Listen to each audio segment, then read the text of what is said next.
dimensions of how humanity can navigate with compassion towards a future that is hopeful and in which we can have realistic hope that is inspirational to us.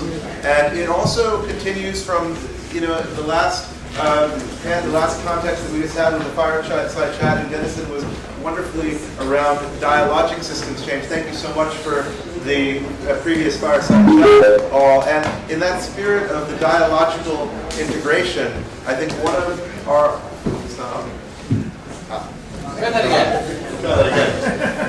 This is an opportunity for everyone to hear DanielMartin, who has been working on helping us to have a more compassionate navigation of life in a solarpunk spirit. And I also would say helping us to have self-awareness that is quantified in different dimensions of self and understanding. And I'd say that he has been applying industrial and organizational psychology in a spirit that is very much aligned to the kinds of social permaculture ethos of so many solarpunk fractals, because he is thinking about how we can have institutions be in coalescence that does not break the people in them and gives them a journey through different stages of life and iteration that can hyper-align to who they want to be and to the future that they want to end up with. And so with that, without further ado, is an opportunity to hear from DanielMartin. Number one, you guys can hear me okay? Okay. Another round of applause for Bobby. There's nothing that ever lets him close Bobby.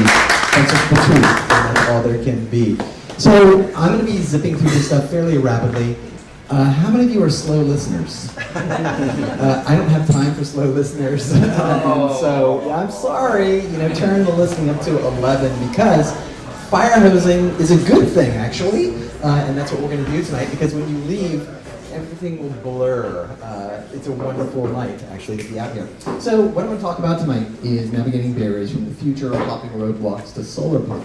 And the reason why I want to do this is because when we start thinking about the state of the world, be that environmentally, be that financially, be that economically, we have to start understanding that, well, we know a lot about how things go wrong, but frequently don't know what to do about the barriers that are getting in the way of us living our solarpunk best, if that makes sense. So I'm going to go ahead and keep on moving here. I have a bunch of different affiliations. Maybe I'll share those things later. They're kind of not interesting except for this last one.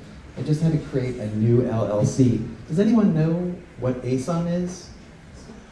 Does anybody like the Wu-Tang Clan? Yeah. That's another nickname for Old Dirty Bastard. That's right. So I just named my company after ODB. Whatever, why wouldn't you, right?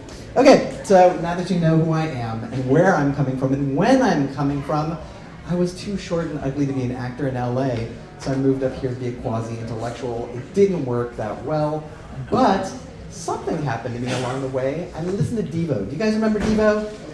Hell yeah, of course. Those hats just brought it right out. And so when I was a kid, I was a tripper, and I was just running around, and I listened to the lyrics. I always listen to lyrics. I don't know why. How many of you are lyrics people?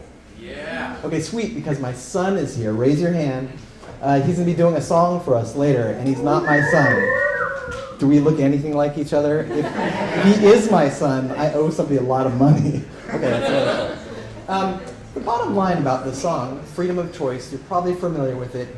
Whatever, I'm not going to sing the song. You guys can watch it on YouTube later on tonight. But they're constantly talking about how we have freedom of choice, but in the end of the song, they refer to the fact that we don't want it. And this is something that's very troubling because being an individual in society takes a good deal of effort, doesn't it? How many of you have been on your knees begging the world to stop giving you opportunities to be a failure? This has happened to you many, many, many times. We'll talk about that, and we'll talk about some of the barriers that prevent us from understanding that, well, yeah, we do need to take care of ourselves. However, this has to be a community effort, and it has to move through a series of different places, including community organizations, nonprofits, governments, corporations, et cetera, all the way to the international level. And the thing is we can do this stuff so we can prove it to all the assholes who don't care about anything besides numbers. Does this make sense? So it's okay, it's fine to have an ideological perspective, but if there's no data behind it, you're just an economist. And that's something that's not cool with me, because you have to have data. And I'm just kidding. Economists have slowly started picking up the torch of behavioral research, and they're realizing that people are not rational. Shock of all shocks. Have you ever been in love?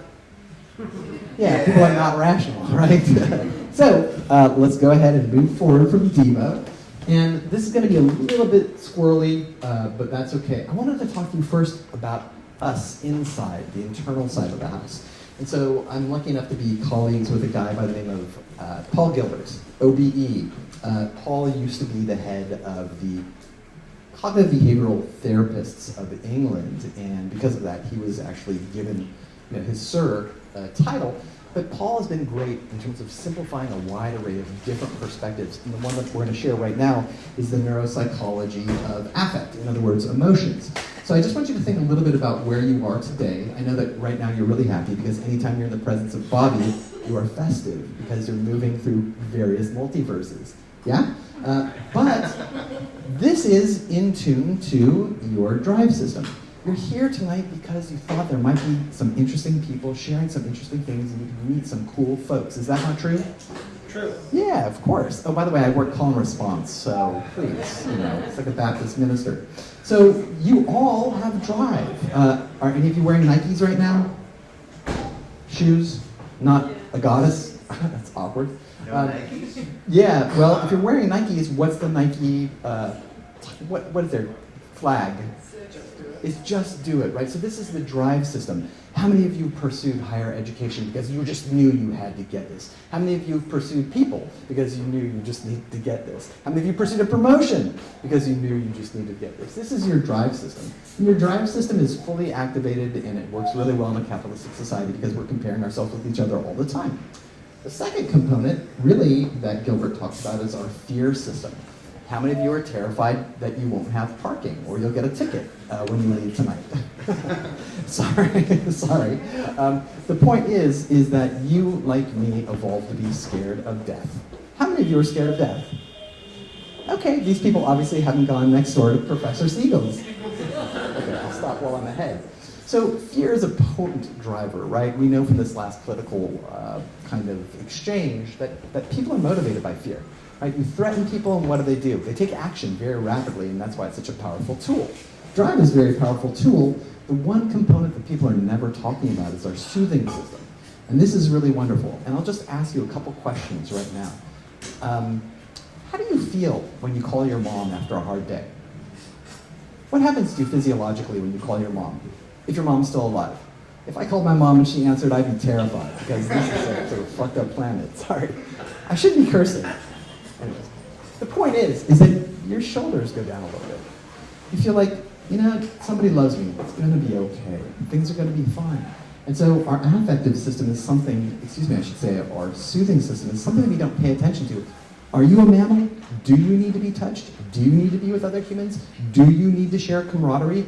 Can you solve problems through peer relationships? We'll find out the answer is yes, and I'll come back to this later because we need to balance this kind of stuff. Okay? Am I going too fast, guys?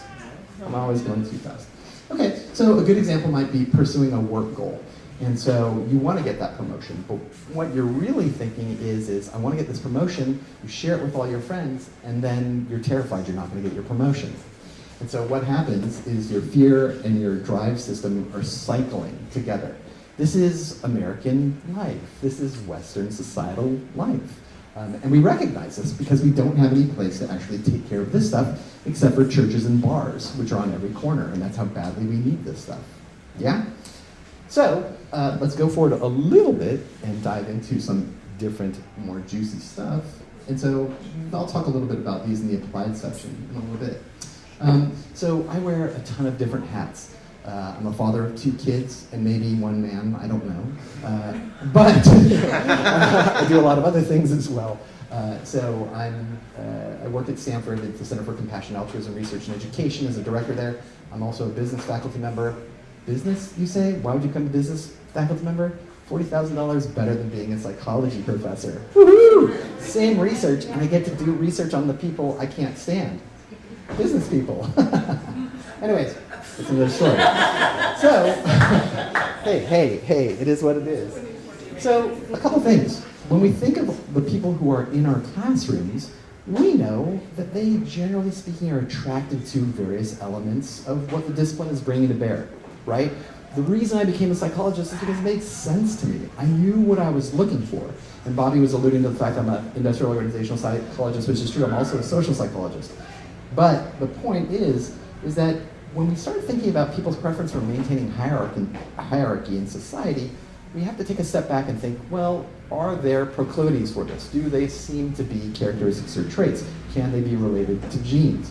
We're starting to find out that that is the case, and because I've studied racism and sexism probably for at least 30 years and do work in that area, I've always looked at people's preference for maintaining hierarchy in society and its impact, not only in terms of the organizational structures that we use, but the consequences of those people who exist within those hierarchies, right? So I studied something called social dominance orientation. It's strongly linked to a wide array of pretty terrible things like sexism, racism, and shockingly political economic conservatism. So what you'll find, if you bump into me on the street and like, oh, hey man, aren't you a psychologist? I'll be like, nope, I'm a garbage man. And the reason why I say this is because I do have weird hours, but I don't want people to know what I can share with them because they freak out. Because they start to realize, I want to say somebody was saying this a little bit earlier, that they can't unsee what's happening to them. They can't unsee this process that's chewing them up and spitting them out on a daily basis. They can't see this process that's turning their relationships with their families into dirt. Does that make sense? If you're nodding your head, I'm sorry, honestly. So, of course, I leaned into social psychology because I'm a more hierarchy attenuating person. My brother, an economist, was very much hierarchy enhancing. This is a really interesting phenomenon. How many of you work in the natural medicine space, the Professor Siegel space? Okay, so oftentimes we'll have clients, won't we? And they want to understand how to escape what they've become in turn. And so we'll have a chance to chat a little bit about that. But if you're interested in something, you pursue it, and then the more you learn about it, the stronger it becomes within you, and then you get launched out of school into organizations that are full of these people, and they make their money doing exactly what it was that was reified by their discipline based on their previous ideology or personological traits. You know what I'm saying? Yes. Okay. Good. Yeah. Holler. Come on. Yeah. Preach. Yeah, you can. It's not a big deal. I need to share this with my kids. Anyways, okay. So, I do research. I'm not interested in what your mom did to you, honestly, unless I can blackmail you with it. The reality of the situation is everybody struggles, everybody has hard times, but people with high levels of social dominance orientation tend to have extremely low levels of compassion for others. That should come as no surprise. Who are some of these people? Medical doctors, lawyers, economists, people working in finance. And I'm sorry if I'm dragging your discipline through the mud. Prove me it's not wrong. Just prove me. It's no big deal. I've got the data. If you don't, that's fine. Just do the work. It's no big deal, Why right? do you say doctors? What's that? Why do you say doctors? Medical doctors love to be in charge. Have you ever talked to a neurosurgeon and interacted with their nurses and how they treat their nurses? But they're trying to do good. Well, based on certain things. And so we'll have a chance to get into that too. But that's a great one. So, low levels of compassion for others, increased fears of compassion. How many of you have been scared of actually giving somebody a little bit of assistance? It's not something to be ashamed of, right? I mean, we're scared. What if I give somebody something? Will I then be, part of their life? Will I continuously have to give them things? What about somebody is being nice to you? Don't help me. I'm not a wimp. I can take care of myself. Or conversely, what about being decent to yourself and having some self-compassion? Any of you able to do that? It's hard, isn't it? It's exceptionally hard. So, we find that they have increased levels of fears of compassion for others, from others, and for oneself, and also higher levels of depression, anxiety, and stress. And so this is really fascinating because we know we live in a country and the world is suffering through an epidemic of things like stress and anxiety, but we'll find that we can actually diminish these things through very simple tools. You're not going to be able to see this here, but we're going to be talking a little bit about economic systems justification. This is what helps people make sense of the worlds that they live in on a daily basis and make decisions that run contrary to their own preferences or the groups that they belong to. I'll give you a good example of this. And I'm sorry, but we're in the middle of San Francisco. I'm going to say whatever I want to say without fear of offending anybody. If you're a woman who cares about being able to protect your body and make decisions about where your body goes and what it does, you probably wouldn't vote for people who had an inclination of taking away those types of rights, correct? Correct. But 55% of Caucasian women voted for the Republican Party in 2016. I don't have the data on the most recent one. But the point is people in large groups make decisions that run contrary to what it is they're looking for. And what we find is that these types of relationships are exacerbated like pouring oil on fire based on people's ideological perceptions of their world. So let's go a little bit further with this and talk a little bit about Devo and Erich Fromm. Do you guys know Erich Fromm? Interesting philosopher, psychologist, burgeoning social psychologist in the 1940s.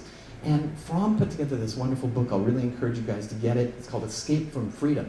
And what Fromm is looking at here is kind of what we were talking about with Devo, sadly, saying, hey, folks, you have freedom. Why aren't you using it? Why are you scared of this? This is a right. People have struggled. You know, in 2026, it's going to be the 250th anniversary of democracy in the United States. This is a rare beast. This doesn't happen this long, and it doesn't, frequently occur in human history. So Fromm was really curious about this, and it was contextualized in terms of course, him leaving Nazi Germany in the 1940s. What Fromm decided was that, freedom is a double-edged sword. How many of you wish you could just do something that somebody told you to do and forget about it? Just tell me what to do. I've heard this a million times in corporate. I've heard this all the time in the federal government. I've heard this in so many different places. People just want to be told what to do because what was the Thomas Jefferson quote? People would rather die than think. It's pretty obnoxious. I think that is Thomas Jefferson, but it's a double-edged sword. What is it like to be forced to be a hyper individual? What do we know? Well, we know that people have understood that we're all turning into little pods with no connection to other people, and our social identities are being whittled down into, why can't you take care of it yourself? You're an adult. Well, you can't take care of it all yourself because you didn't evolve to be by yourself. And so this is something that Fromm was really concerned about. What does it mean to be an individual, and how much pressure is that on one person? So, moving forward a tiny bit, this is a tough one, right? Because every day people are trying to define themselves in a changing society. And I don't know if you're familiar with the skibbity-doo thing. Like how I even know about this, I shouldn't know about this, but I know about it. Just like I know about all the movies that I'm not gonna ever watch because I'm just impacted by all this and I see all this change on a daily basis. Does that mean that I need to change? Does that mean that I need to stay trendy? Does that mean that I need to have the newest phone, stay on the hedonic treadmill? These are difficult things. People just want to be told what to do. We'll talk about that some other time. So what are the mechanics of escape? Well, it could be things like submission to control or authoritarianism. In social dominance orientation, we really look at this as kiss up, but kick down. So these are the people who are moving into positions where they're trying to seek people that will protect them and give them meaning, while at the same time lashing out at the people who are underneath them to maintain their superiority.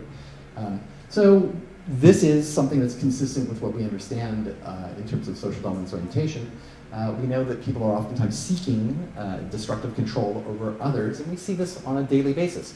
I think my favorite thing was today, and I did my degrees in Washington, D.C., so I'm familiar with the Kennedy Center. The Kennedy Center no longer has a board right now. It's actually just going to be our president. This just came out today, trust me. Kind of interesting stuff. But we're seeing some of these things, right? And then there's automaton conformity, right? So how many of us, when we were 16, 17 years old, wanted to be something?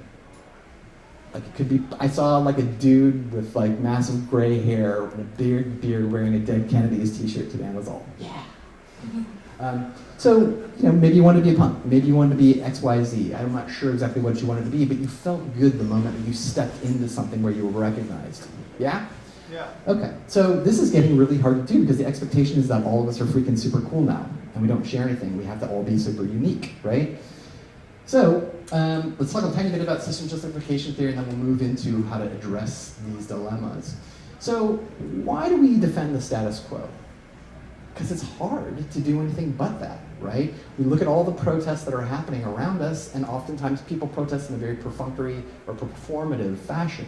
where they're just letting themselves be seen and heard and then going home not worrying about whatever it was they were actually putting on the performance for. So we recognize that what's average or normal is what people have a tendency to stick to, even if it's going to conflict with the benefits they may accrue. The other core component here is that folks are able to rationalize their world around them based on this kind of approach. And it's going to reduce their cognitive dissonance because inevitably they're sitting there and they're understanding, hey, this is the way it's always been, this is the way it should be, and this is why you have about 5,000 years worth of caste systems in India, or slavery in the United States, or any type of inequality that we see everywhere around the world on a day-to-day basis, right? People start to accept these things, and they're not necessarily acceptable, but that's what systems justification does.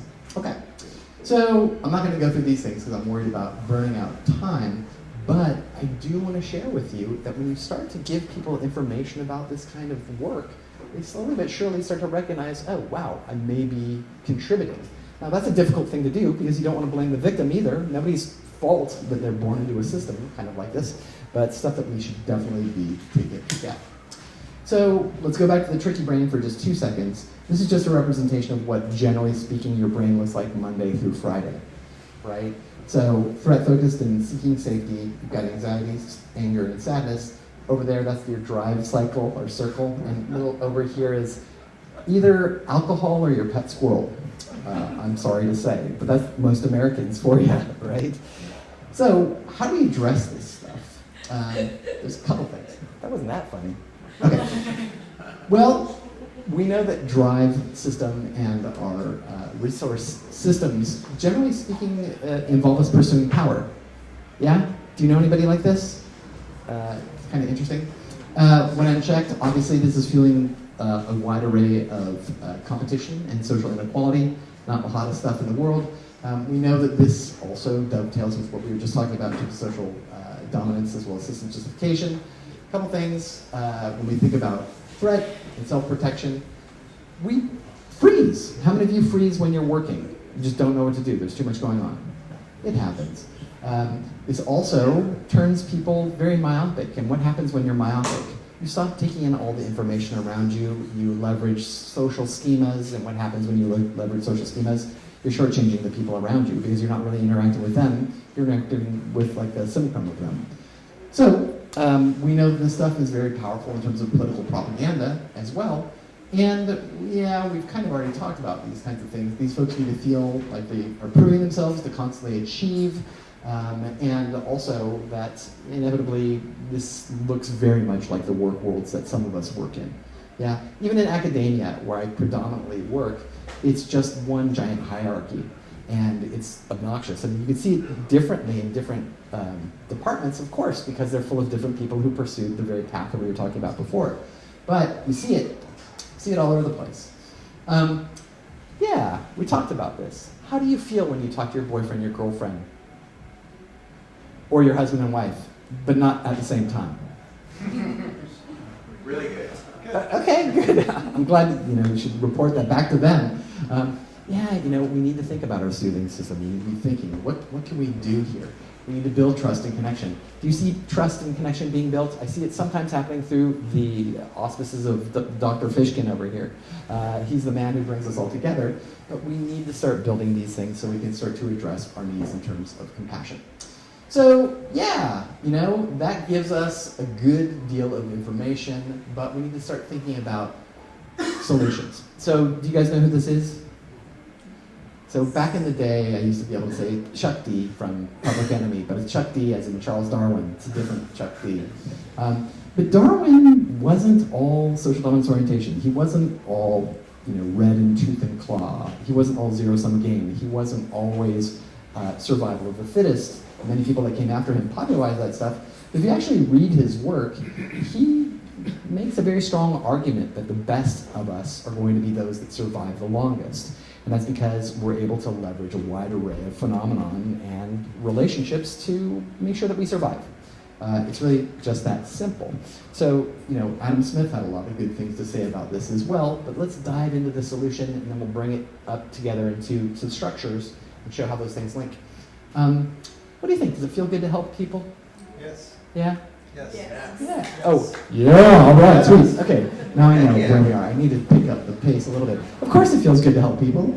But when we start thinking about compassion, look, I'll just tell you the truth. I was invited to be a member of the medical school over at Stanford, and they were like, yeah, your work is really awesome. And I'm like, yeah, like, I'd love to join you guys. Like, what's my job? Taking out the trash? I don't care. Like, I just wanted Stanford on my resume, if that makes sense.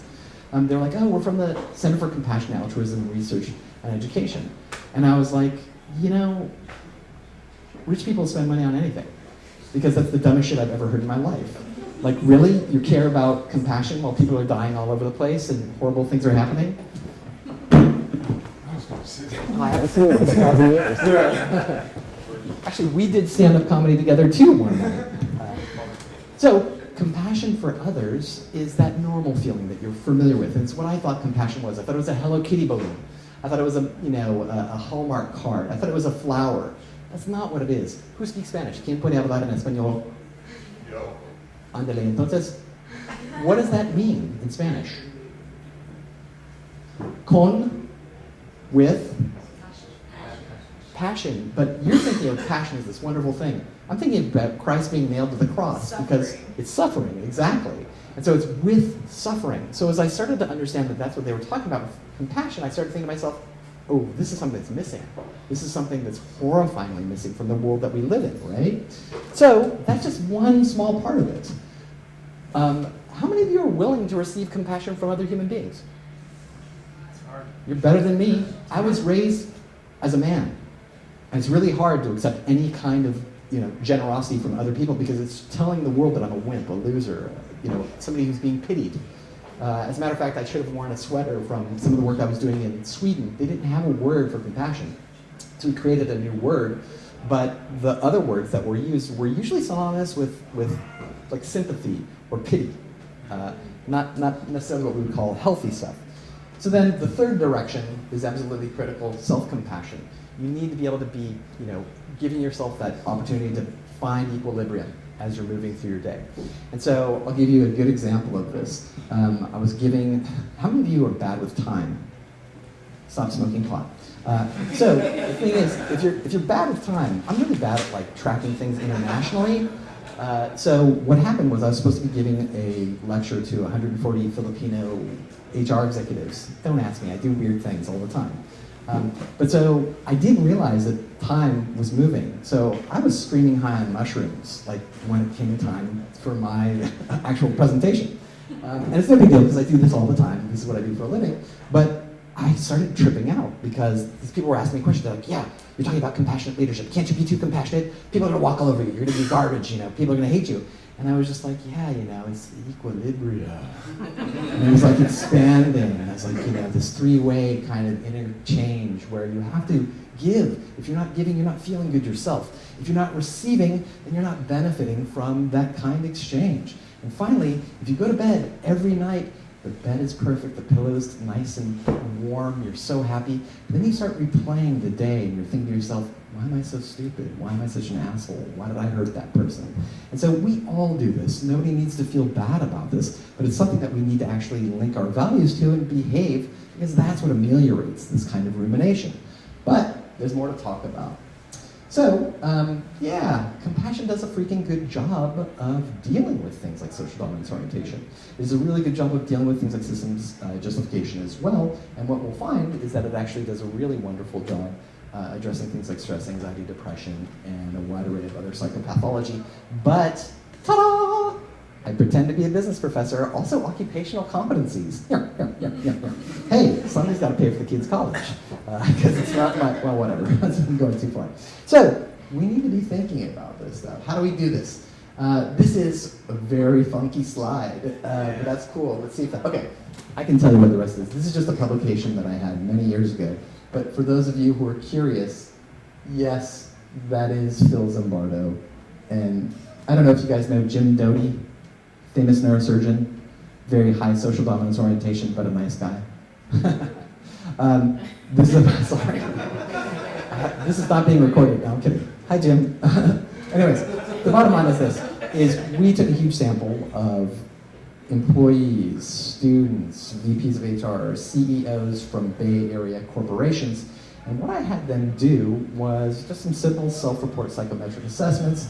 Here you can see the results. And we're talking about fears of compassion right now. We're talking about people preventing compassion from entering their lives in 3 different directions. Now keep in mind, again, these people are easily making close to $350,000 a year. You think that they have it all. Well, actually, that's how poor I am. I think $350,000 a year now is like being a manager in and out. But anyways, let's look at these numbers really quickly. Up on top is stress, anxiety, and depression. On the side are the fears of compassion. These are pretty bad numbers. Fear of giving compassion to others, you're seeing these high and significant correlations. But when you drop down and look at fear of receiving compassion from others as well as giving it to yourself, these are dangerous correlations for psychological research. You don't see these kinds of correlations in psychological research because we're so complex, because there's so many different social phenomena. So when you're only looking at this many variables and you're getting these kinds of results, it's telling you that what these people need at the very moment they're pushing away. So it's just like any of you, including myself, when I get upset, what do? I lock myself into a room. But it has a PlayStation 5 in it, so I'm okay. This is the percentage? No, these are not percentages, these are correlations between the variables. And so what does that mean? that means this is the numeric relationship between these 2 numbers. In other words, this is happening not only at the 0.001 level of probability, meaning there's 99% chance this is not happening because of chance, but it's telling us that the relationships are exceptionally strong. If you shoot an arrow through someone's heart, you'll have a 0.1 correlation. That's a medical kind of relationship that you find. In psychological research, you don't find these kinds of relationships being that strong just because of the complexity of So the you're human saying that 0.58 anxiety to fear of compassion for self means what? That means people who are very scared of receiving compassion from others are that much more depressed.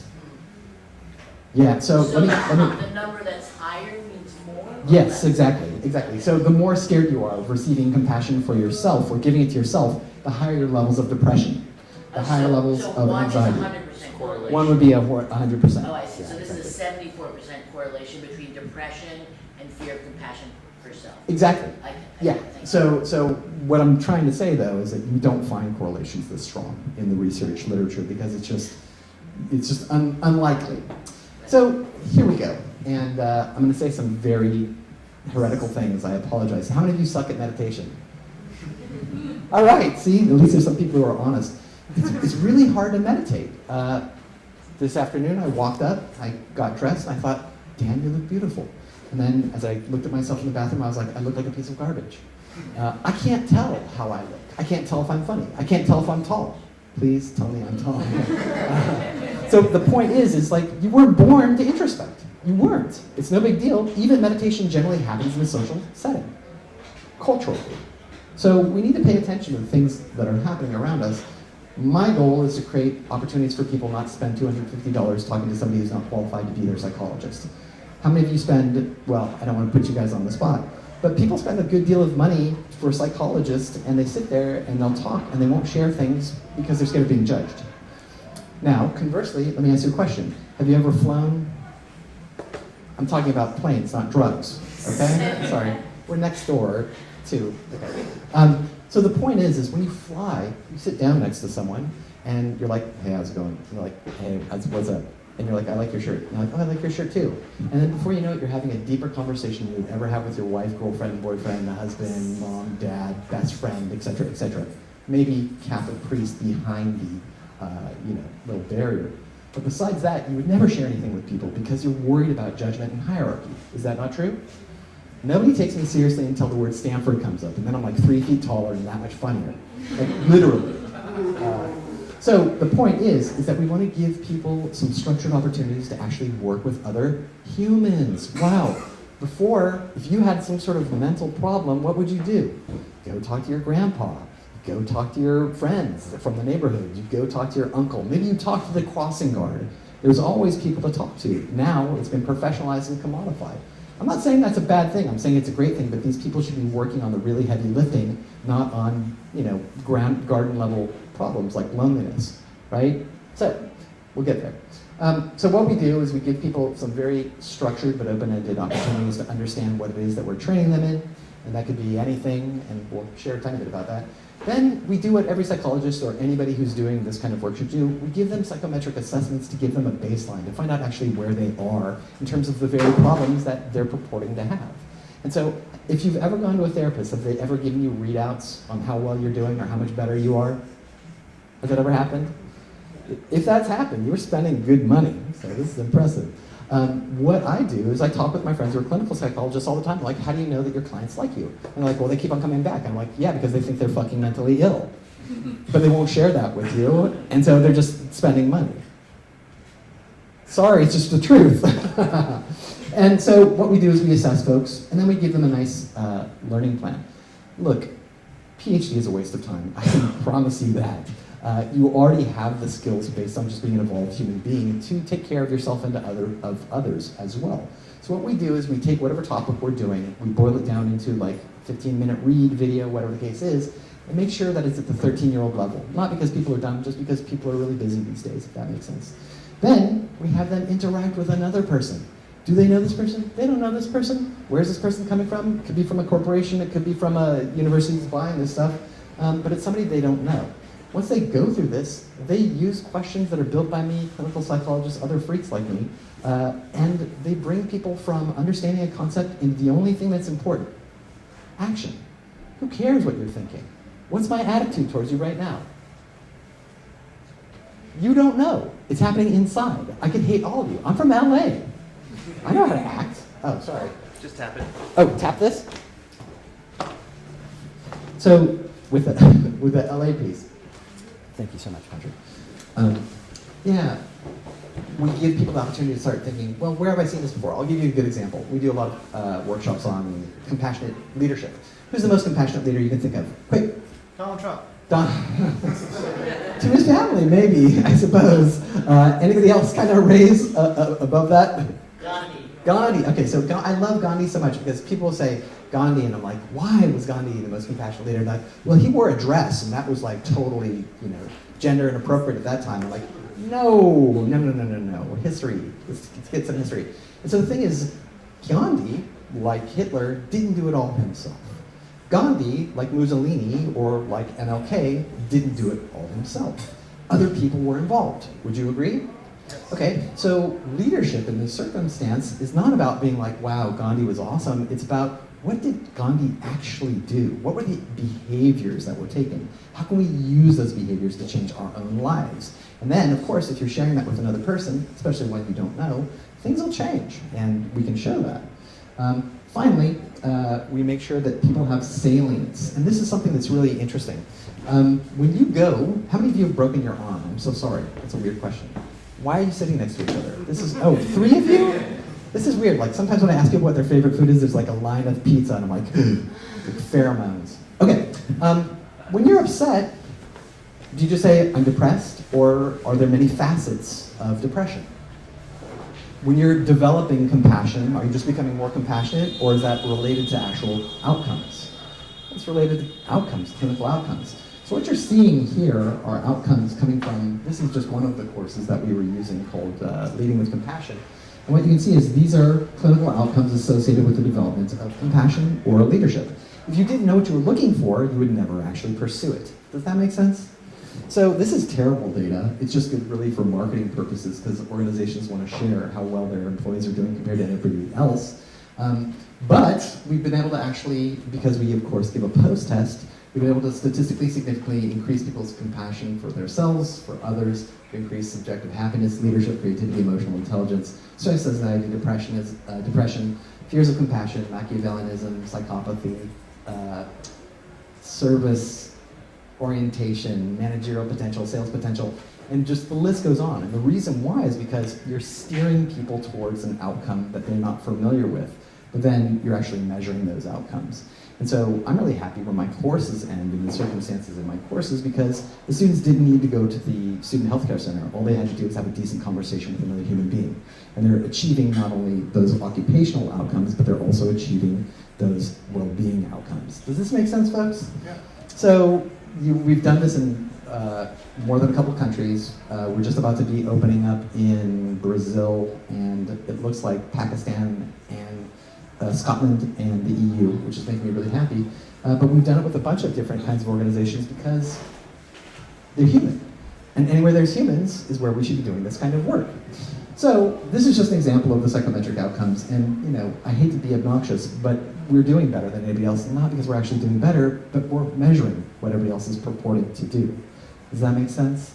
So we can actually really do a number on things like US World News Report for those parents who are looking to send their kids different places. So a really important thing here. Numbers are meaningless. I apologize. They just symbolize something that we're concerned about, right? So, some of us wear like a Fitbit or a ring of some sort. Like when I got a Fitbit, what was my first intention? Beating my friend.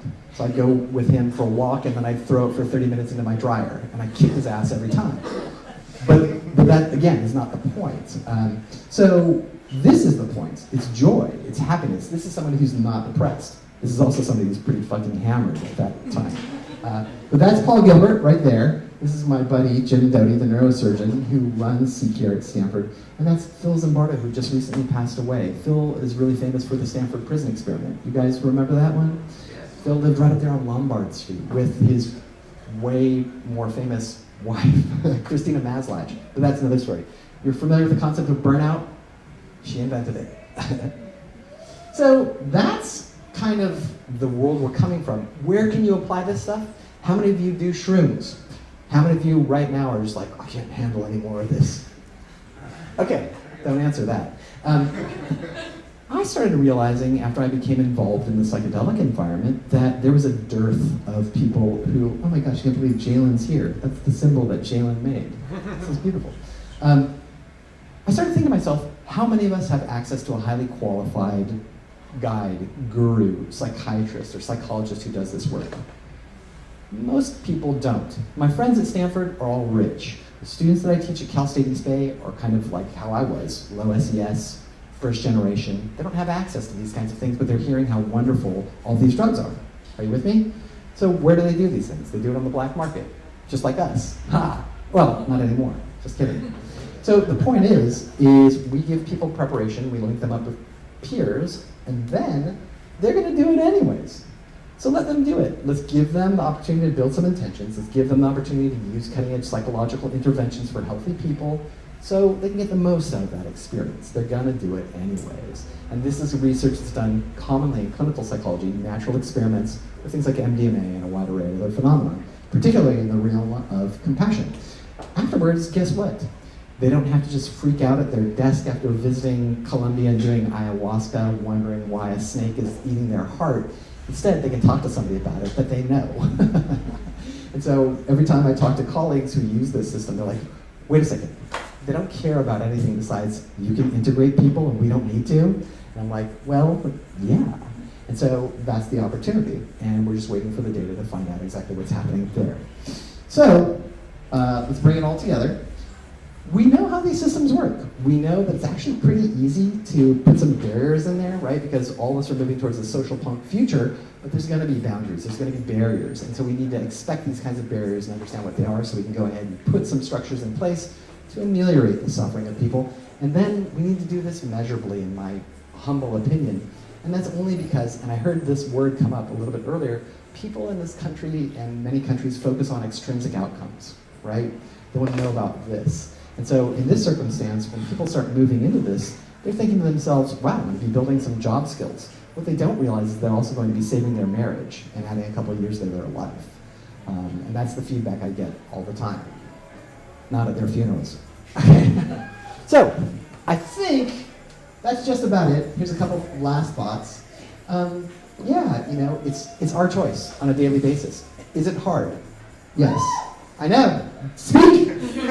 But the point is that if you have children, you know what you're up against. Or if you were a child, you can only understand that there's a lot of tribulation here. So you have a choice. You can be easier on yourself. You can be a lot easier around the people around you. We can start taking into consideration what we learn from these courses, which is understanding the kind of external facts that are happening and our poor attributions that we make in terms of why people are behaving the way they actually are. So, how many of you are Taoists? Any random Taoists out there? All right, rock stars, cool. So you're familiar with the concept of Wu Wei. Sometimes you just let it happen. right? Action without action. And so when people get together, they know exactly what to do. We're just giving them some guide rails so they come to the conclusions that they were going to anyways, and then we measure those things. Cool? Cool. Rock stars, have a wonderful night. I look forward to talking to you.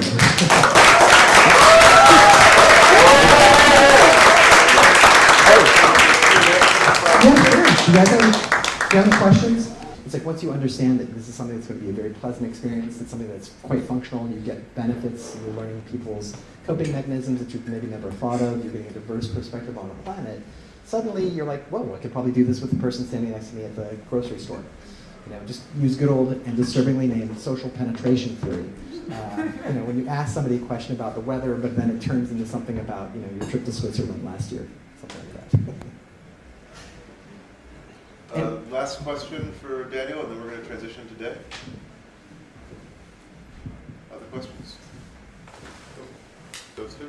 So one of the things that I've seen is when people are coming out of the more corporate mainstream world and into social movements, they often have behaviors that are socially dominant. They don't even understand what they're doing. So what I'm wondering is, within movements, what's the ability for this to be more peer-to-peer? What's the ability for this to be something within movements that, like, we could send people to something, but is this technology that can be used peer-to-peer in the way of that? So when we are bringing folks in, because I think we're about to get a wave of folks who are like, oh shit, that's not what I thought we were going to get. They're going to be looking for a new home.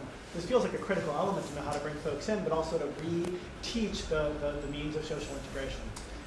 So 100%. Not only in terms of what I was just reading today in the paper or Google News about the huge rush of federal employees going to federal unions. By the way, I worked for the military, I worked for the federal government while I did my PhD.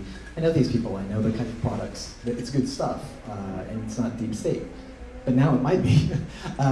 But to your point, as I'm a member of a union, I'm a member of the CFA, the California Faculty Association. First thing I did as soon as we were struggling with our budget is go to my leaders of that organization and say, the reason why people aren't participating is because they don't know how. And because they're so jagged, their edges are so jagged. And when I say that, it's like, I fought for, 10 years with my brother about one concept between economics and psychology. We found out it was the same thing, it was just a different term. So you see this in smart people, you see this in people who are highly skilled or trained. So you need to slowly but surely get them to a point where they understand how to use compassion, to recognize that, oh, I've been where you've been. Or conversely, I can learn a lot from you. Or conversely, together we can move a lot more than just one person. And that's something that always we point out when we talk about compassion. You couldn't have structures if you couldn't have people taking care of each other. So it's just the same kind of thing. Okay, cool? Yeah. Super cool. Yay, super cool indeed. You guys rock. Very grateful that